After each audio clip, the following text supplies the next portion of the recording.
Good morning, everyone. Today is Thursday, January 6, 2022. It is 9 a.m., and this is the meeting of the Acushnet Board of Selectmen. Please rise for the Pledge of Allegiance.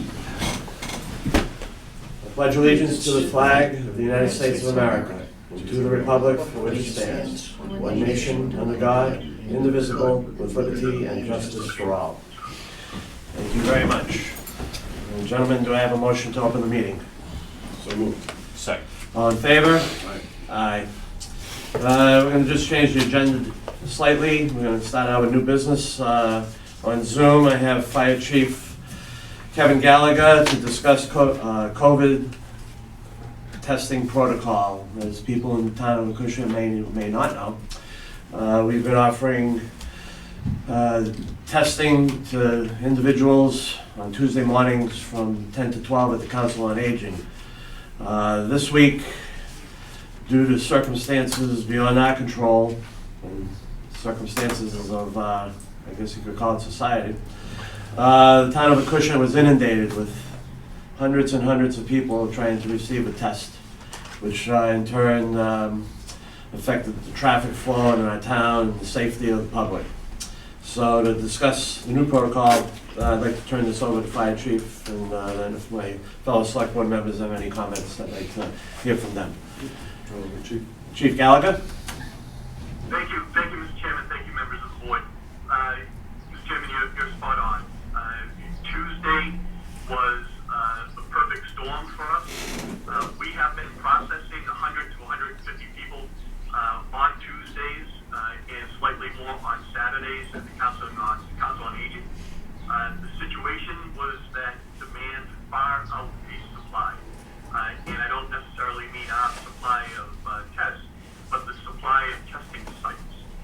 We continue to see people from the greater Fall River area, Rhode Island, the North Shore, Cape Cod. We had one person that came in from Lawrence. And they tell us it's because we're one of the few walk-in, non-appointment-based testing sites that they can locate online. Our success has put us in a position where doctors' offices are recommending that patients come to us for COVID testing. The hospitals, prior to certain procedures where they require testing rather quickly, they're referring them to us. So this is, I think, based on the success that we've had in the smooth operation that we run, has become the place to go for COVID testing. The downside is hundreds and hundreds of cars backed up on South Main Street. Regular vehicular traffic was stalled because people were in line on South Main Street trying to get into the Council on Aging. In conjunction with Heather Chu from the director from the Council on Aging and Jerry Bergeron from EMA and Chief Richmond and I, the decision was made to block the entrance into the parking lot at the Council on Aging and just to serve those people who were standing in line. Chief Richmond is to be commended for his math abilities. He eyeballed the number of folks in line. He made the decision when to stop traffic from coming in. And the last person standing in line was serviced right around 12 o'clock. So we did 380 tests that day in 2 hours, which doesn't really seem a lot compared to the 1,200 that we did the week before, but the impact was so much greater. So in response to that, we discussed, we brought in our partners from the school, and we have the ability, if it is the pleasure of the board, to move testing from the Council on Aging moving forward to the elementary school, back to the elementary school. They're not using the gym for classes at this time. I've talked to Dr. Bailey. We've made the arrangements for custodial staff and our crew to get in there early to set up as we had done previously when we were using the school. So my recommendation to the board is that we no longer offer testing at the Council on Aging. We're going to lose 2 hours on Tuesdays, but we would extend by an hour the testing on Saturdays. So the proposal is no more Council on Aging testing moving forward, and then 8 to 4 on Saturdays at the elementary school. Thank you, Chief. I do have a question. concerning the amount of people coming. I know that the school is bigger, it can accommodate the cars, Middle Road's not as much as the main thoroughfare as South Main Street is. Are we thinking about, or are we gonna have a discussion about restricting this to Acushnet residents only? I'd like to put that on the table, Mr. Chairman. Okay, very good. I think based on the conversation, I mean, this is all about resources, it's about manpower, what we can handle. Fact is, the Board of Selectmen, through your guidance, had the foresight to make purchases of tests. We've endorsed your work, we've put resources behind it, federal CARES Act money, which, we've invested in the testing program, which then, has left some other things that we didn't fund, which now could, either go by the wayside. So it all has a cumulative effect. I think given the strain on resources, as much as we'd like to be helpful to the region, I think at this point to limit it to town residents only, and see how that goes, see if that gets it to a point where it's manageable. And we just, if people can find out that we have the testing, they can also find out that we're gonna limit it to town residents. And I'm confident with proper signage and the word spreads, that I think we can try to minimize the overflow. So I would endorse that. Yeah, I would concur with Selectman Warren. I think he hit that spot on. I mean, the town of Acushnet was proactive when we had the CARES Act money available. We secured through Chief Gallagher the testing kits. I know there's a scarcity of testing kits nationwide, but it was our money that we allocated towards those testing kits for the residents of Acushnet.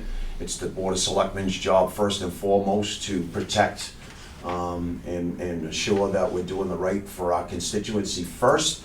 And Tuesday was surely not that. I got numerous calls and complaints about what was going on, Rhode Island plates, Connecticut plates, things of the like. And we had Acushnet residents that couldn't even be tested on Tuesday. So it's not Acushnet first, it's everybody else first. So I'm in the same camp as Selectman Lona. I think we gotta go to a residency only. We have the flashing signs. If we're gonna put them up, we can put it, the solar signs, put it over here at Town Hall, put one down on Middle Road at the DPW garage or right at the schools. 5 days prior, put them out today. Whatever we need to do, residents only. And let's see how that goes, as Mr. Lona had said. I concur with Mr. Lona. It's gotta be a resident only. We need to take care of our own before we worry about others. Had that been discussed, Mr. Gallagher, with the police? Do they feel that they're in line to help with this protocol and to move this? Yeah. Okay. Gentlemen, I've spoken to Chief Richmond about this possibility of restricting it to residents only.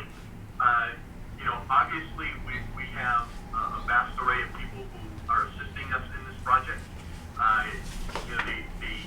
The point of potential conflict would be when someone from out of town or out of state pulls in.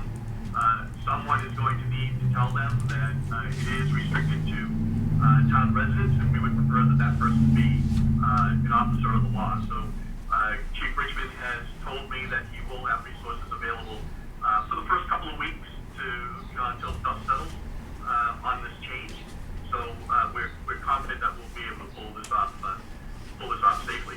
I will tell you that Tuesday opened our eyes to a lot of things, and the intensity of the moment with people frightened and searching for tests phrase on nerves, and there was some tension in the line. We don't want to see that happen.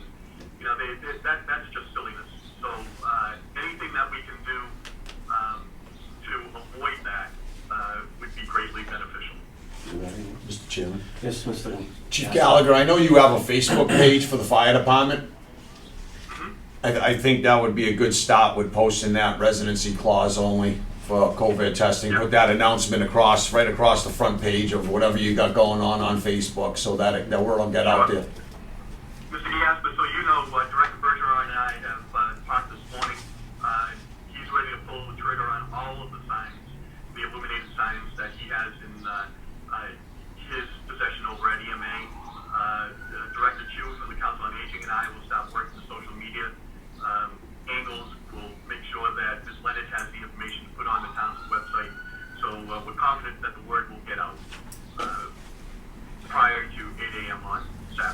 prior to execution, if you could just maybe, send an email to the board with Chief Richmond on what the plan is to monitor, or, what your game plan is. I would think, to me, signage and having somebody, stationed at the point of entrance, checking, asking for an identification, it might be the easiest way, rather than allowing somebody to get in get in the parking lot, get out of the car, get into line, and then doing it before, at the front door. Maybe if we do it ahead of time, that might be a way to approach it. Absolutely. That's a good idea. Very good point. At the entrance. Has there been any determination exactly where, I know Mr. Gaspar just mentioned some places, but has there been a determination of where the signs will be posted at this time? The Or? high visibility areas, obviously, Middle Road, Main Street, Town Hall. When you enter the town on South Main Street, we'll get put up by the Council on Aging. So all the main thoroughfares will be covered. But I think the most important location will be right at that entrance. Big flashing signs saying residents only, ID required. That way no one will be surprised when they do pull into the parking lot.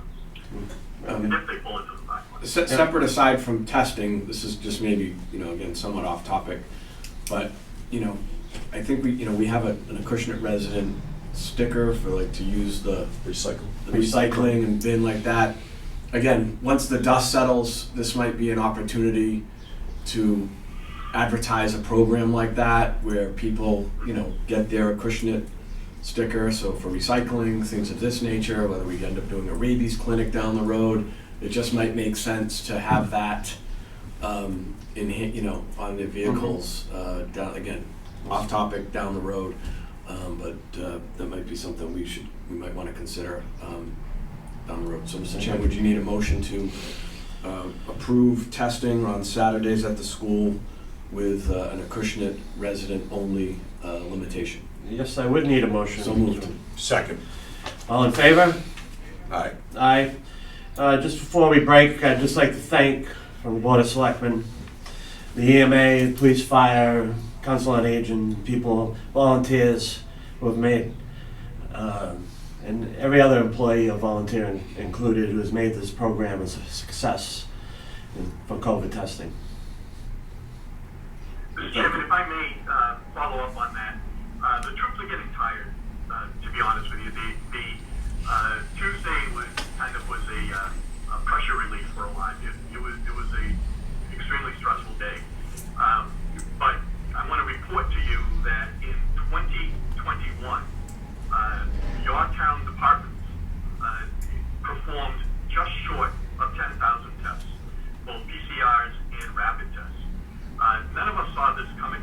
We're doing, EMA has responsibilities beyond this, as does the fire department, police department, everybody that's involved. And while the public may see the person that's jabbing them in the nose with a swab, for every one of us, there's 3 or 4 people in town hall that are working as well, procuring, paying the bills. Every single test gets reported to the state in multiple different fashions. That takes time and effort. And then there's the leadership of the Board of Selectmen as well. None of us saw this coming. None of us wanted to be involved in COVID. We prefer that this not have happened. But I am absolutely pleased to be part of this team in particular in getting through this crisis. And that starts with the Board of Selectmen and everybody involved. Well, very good. Thank you, Chief. Thank you. Okay, you have a good day now. Stay safe, thank you.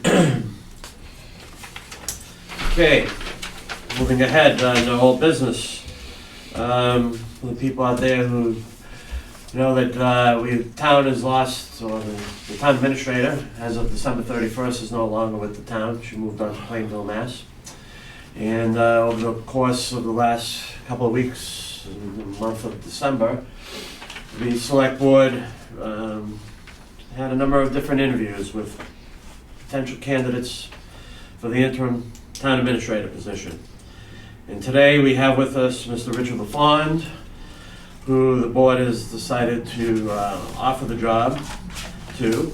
And so what we're going to be doing is we're going to be discussing with Mr. LaFond the idea of what he's going to be doing and contract negotiations concerning the job. We'll be doing that in executive session. But Mr. LaFawn, good to have you here this morning. It's a pleasure to be here. Okay, and we're looking forward to continuing our discussion. And then just the next few minutes or so. So, gentlemen, are there any selectmen announcements that we would like to make at this time? Not at this point. Ms. Gaspar? Nothing. I mean, we got a storm coming up. That You is know, just correct. want to make sure that we're. Tomorrow morning. Tomorrow morning. DPW is on point, you know, and they got the resources they need. One of the things we could do as well, like, I know we needed snowplow drivers on Saturday, maybe put some signs up at the testing clinic, you know, that, hey, we're looking for plow drivers, the more we can spread the word. But, you know, we got a shortage Yeah, of I it. did put it up on the website this morning and on Facebook. Kathy did her highway department too, so, I mean, Yeah, I believe we have the availability for about 15 snowplow drivers. We're about down, say 40% from where we normally are. Yeah, we usually had like 30 drivers, Okay. independent contractors, but we're down to maybe 10 or 12. Right. We were lucky last year, we didn't get a lot of snowfall. Mhm. Hopefully, we'll see how this winter's gonna go. We are in the worst 2 months of the year. As everybody knows, January, February can wreak havoc when it comes to snow. So if there's anybody out there that has a 8-foot plow, I think that's the smallest plow you could have. If we're interested in talking to you, you just contact the DPW. Phone number is 508-998-0230. You can get in touch over there and they'll give you all the paperwork you need to fill out and start plowing. Lisa, could you do like maybe a reverse 911, just to say, hey, you know, the town of Acushnet is in need of snowplow drivers, you know, just another way of getting the word out, but also let residents know that we've got a little bit of a problem here, that if things. And you don't have to be a resident to snowplow for the Right. town of Acushnet. Right. I think that's the key thing, is so if we get that message out, the selectmen won't, as describing now, somebody in the family might know somebody and say, hey, you know what, Acushnet's, you know, hiring for snowplow drivers, so, you know, the crews did a great job last year, keeping up, but we didn't have a ton of snow, so. And well, you know, I don't know, Mr. LaFawn, was this a situation in Carver this year also? Actually, we did not have as much of a problem because we were very successful in ensuring that our existing workforce was available. I know in some communities, having your DPW workers actually, I don't want to demean anybody, but show up, because there's no requirement for individual members of the DPW to show up to plow. So ensuring through some incentive that those people did show up, and also recruiting other people who work for the town. Of course, we have 85 call firefighters, so it made it difficult. That is an advantage in terms of attracting a workforce, a lot of whom are contractors and other in their real lives, so to speak. Okay, very good. Very good. Information only, the following boards, commissions have vacancies. Please consider serving your community by submitting a letter of interest to the Board of Selectmen. The Agricultural Commission has 2 alternate vacancies. Beautification, 7 vacancies. We have 1 vacancy on the Housing Authority. Cultural Council has 13 vacancies, and the Open Space Committee has 1 vacancy. For a description of these committees and boards, you can go to the town website, and I believe each committee has a small description of what they do for the town of Acushnet. Gentlemen, we will be at, let's see, future meeting, Tuesday. And I believe Tuesday is January 11th. I keep seeing the 12th on our agenda. So but it's the 11th. It's the 11th.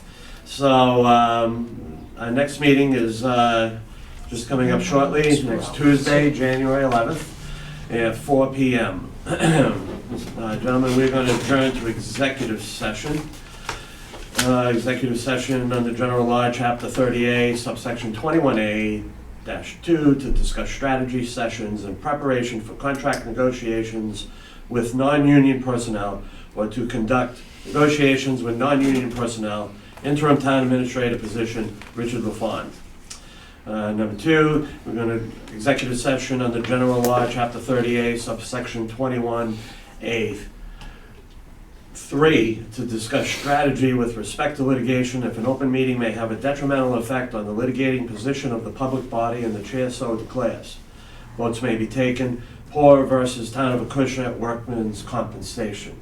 And 3, executive session under General Law, Chapter 30A, subsection 21A, 3, to discuss strategy with respect to threatened litigation if an open meeting may have a detrimental effect on the litigating position of the public body and the chair so declares. Votes may be taken.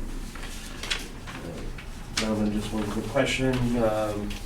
We are not going to return to open session, or are we? I think we may want to if we're able to, Yes, work okay. something out and make that announcement. Very good. Well then, we will return to open session to close the meeting. Thank you very much. Thank you, everyone. We are back from executive session. We had a very productive meeting with the gentleman who's applying for the interim town administrator position, Richard LaFond. We'll still be negotiating with him, and these negotiations will continue into the future. So, anything else, gentlemen? Motion to adjourn? Second. All in favor? Aye. Aye. Thank you very much. Have a good day.